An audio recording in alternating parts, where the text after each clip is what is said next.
Bonjour Jean-Baptiste Ayrault. Bonjour. Merci d'avoir accepté notre invitation. Vous êtes cofondateur et porte-parole du DAL, le droit au logement. On va faire un petit tour ensemble de la situation générale du mal-logement et aussi de la situation des sans-abri en France. Mais d'abord, c'est quoi le regard de Jean-Baptiste Ayrault? Écoutez, moi, c'est le regard de la fenêtre. Je regarde de la fenêtre tous les matins du point de vue des mal-logés et des sans-logis, enfin du point de vue de la crise du logement. C'est le sujet, on va dire, un peu qui m'intéresse le plus, qui me passionne le plus. Et bon, après, il y a d'autres sujets, mais enfin, voilà, c'est ça le regard que vous le regard, c'est le regard que je pose en fait tous les matins. J'ouvre ma fenêtre et je dis, bon, les sans-logis, les mal-logés, qu'est-ce qu'ils deviennent? Le président de la République, justement, sur les sans-abri et les mal-logés, s'est engagé à ce qu'il n'y ait plus un seul sans-abri dans les rues avant la fin de l'année. Il reste 10 jours, l'objectif sera atteint? Bien sûr que non, il n'y a jamais eu autant de sans-abri dans notre pays. Et aujourd'hui, le gouvernement et Emmanuel Macron mènent une politique mortifère du point de vue des migrants, à la fois en bloquant avec l'Europe l'arrivée des migrants, la Libye, les morts en Méditerranée. Et aujourd'hui, ceux qui tentent de passer la frontière dans des conditions climatiques excessivement difficiles et dangereuses. Ça, vous le percevez sur le terrain, de plus en plus de gens qui viennent, qui ont traversé la Méditerranée, qui sont venus des pays en guerre et qui arrivent ici, que vous retrouvez dans des situations... on le sent un peu, nous, mais nous, on est plus sur les mal logés, les locataires, les demandeurs de logement social, sur la question de l'expulsion locative.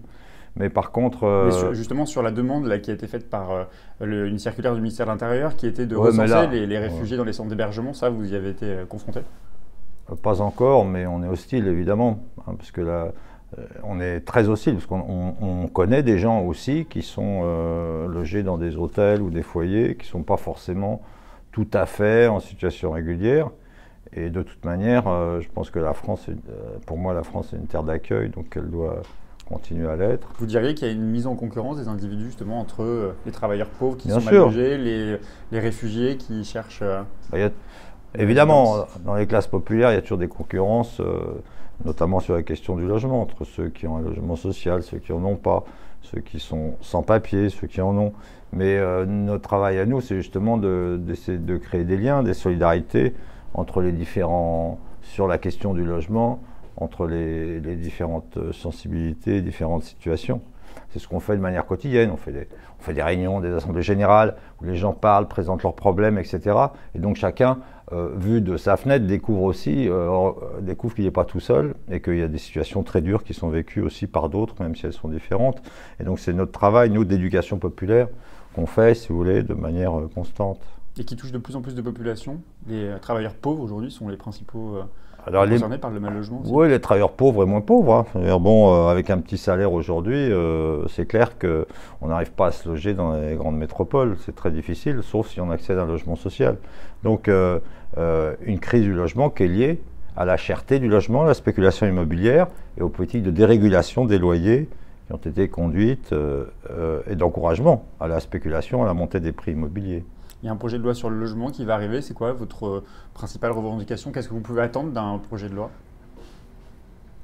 Pour nous, un projet de loi, ça serait d'encadrer les loyers à la baisse, de taxer vigoureusement les profits immobiliers et de telle sorte à ce que le logement redevienne accessible à la population, parce que c'est un besoin fondamental. Sans logement, n'existe pas dans nos sociétés. Et on l'a vu, hein, on meurt 20 ans ou 30 ans plus tôt quand on n'a plus de vie et après des années de torture, parce que vivre dans la rue, c'est une torture sociale et physique.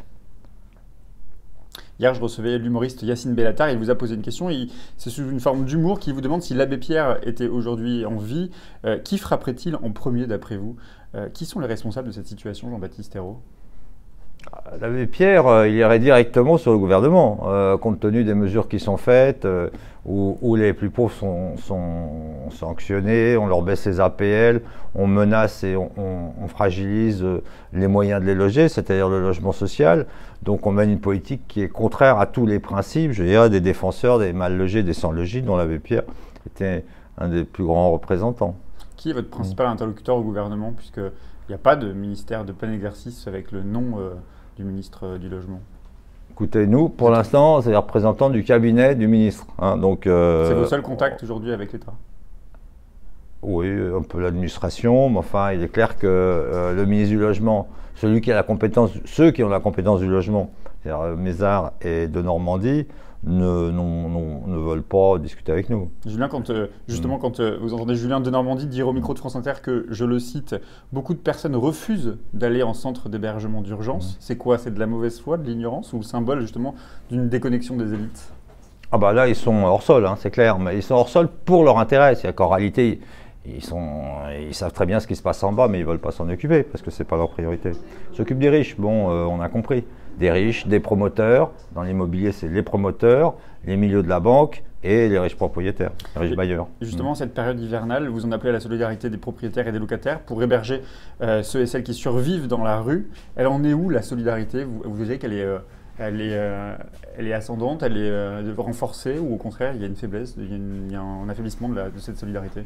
Écoutez, non, ce que moi, je trouve, c'est qu'il y a un affaiblissement de la résistance et des luttes. Bon, et c'est là-dessus qu'il faut aller parce que c'est évident que c'est les combats et les mobilisations communes qui permettent de faire avancer les droits de tous. D'ailleurs, nous, on a des acquis comme le droit au logement opposable, des délais sur les expulsions locatives, etc., ou des avancées pour les personnes qui vivent dans des taudis ou qui sont aux mains des marchands de sommeil.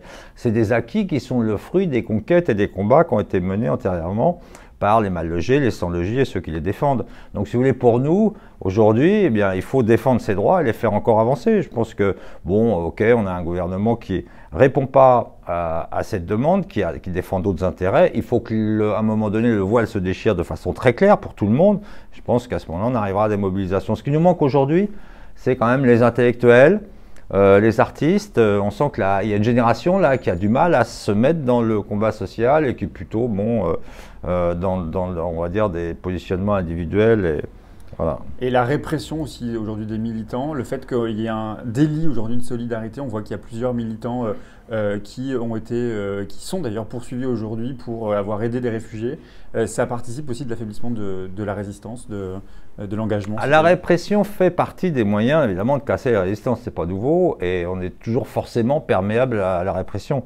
Donc après, la question qui va se poser, c'est les solidarités qu'il y a autour des personnes et des militants qui sont réprimés. Donc ça, c'est vraiment essentiel. Et la deuxième chose, c'est d'avoir des combats qui gagnent et qui encouragent d'autres à se mobiliser.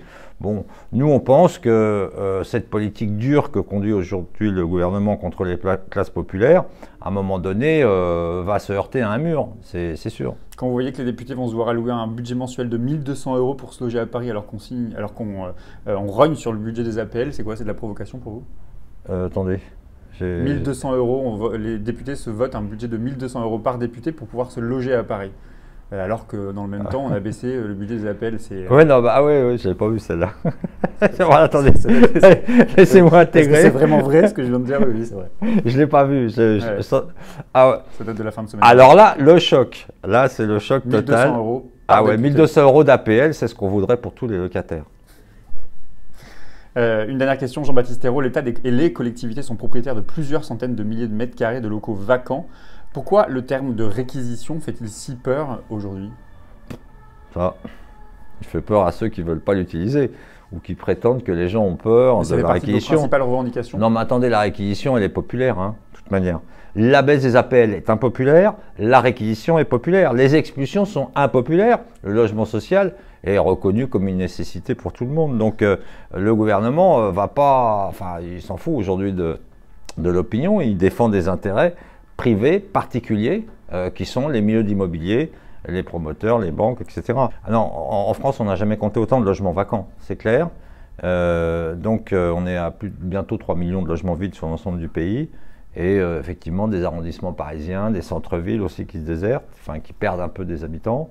Donc il faut qu'il y ait une politique volontaire des pouvoirs publics. La réquisition fait partie des moyens de loger les personnes sans abri. Il faudrait commencer, bon, d'abord par le parc public, bien sûr, tout ce qui appartient à l'État, les hôpitaux, les casernes, les immeubles de bureaux, d'administration, etc., les grandes entreprises, et puis les grands propriétaires immobiliers qui spéculent. C'est évident qu'à Paris, quand on laisse un logement vacant, on spécule. Il n'y a pas d'autre Il n'y a pas d'autre explication. C'est comme ça qu'est votre mouvement d'ailleurs. Votre mouvement était un des lieux inoccupés dans le 20e arrondissement, desquels vous avez été expulsé. C'est exact. On avait occupé un immeuble appartenant à un marchand de biens en 1986 dans une période de poussée de la spéculation, de fièvre immobilière qu'on n'avait pas connue depuis la Première Guerre mondiale et encouragée par, à l'époque, le gouvernement de Chirac qui avait en même temps abrogé les droits des locataires. On sent un peu que c'est la même tentative aujourd'hui, même si elle n'est pas présentée de la même manière, qui est faite par le gouvernement Macron, qui veut dans la prochaine loi précariser, ubériser en quelque sorte les rapports locatifs, c'est-à-dire détruire le droit à une stabilité pour les locataires et pour les ménages modestes qui sont malheureusement de plus en plus locataires et de moins en moins propriétaires. Et à Paris, le fait que la maire de Paris et son adjoint au logement, Yann Brossat, mettent au cœur de leur politique la politique du logement, ça va dans le bon sens? Oui, bien sûr, c'est important. Ils produisent du logement social. On a des divergences, mais il y a quand même une volonté municipale d'augmenter le parc de logements sociaux. Je pense qu'il faudrait mettre plus de moyens pour construire du logement social pour les ménages de revenus modestes. Hein. C'est ce qui manque à Paris et c'est ce qui manque au fond dans toutes les grandes métropoles françaises. Merci beaucoup Jean-Baptiste Ayrault. Demain, je recevrai l'écrivain et cinéaste François Bégodeau. Il assume son adhésion aux valeurs de gauche. Il a aussi travaillé sur les jeunes militants de l'UMP. L'occasion de lui demander où va la gauche et où va la droite en ce moment. Vous avez une question pour lui? Écoutez, il faut que les intellectuels, je crois qu'il s'engage, lui est engagé, mais il faut aussi que les intellectuels et les artistes s'engagent aux côtés des mouvements sociaux. C'est important. Ils ont joué un rôle important historiquement dans notre pays. Et donc, à nouveau, il faut qu'ils soient là, à côté des luttes et des mobilisations. Alors, je transmettrai la question. Merci beaucoup.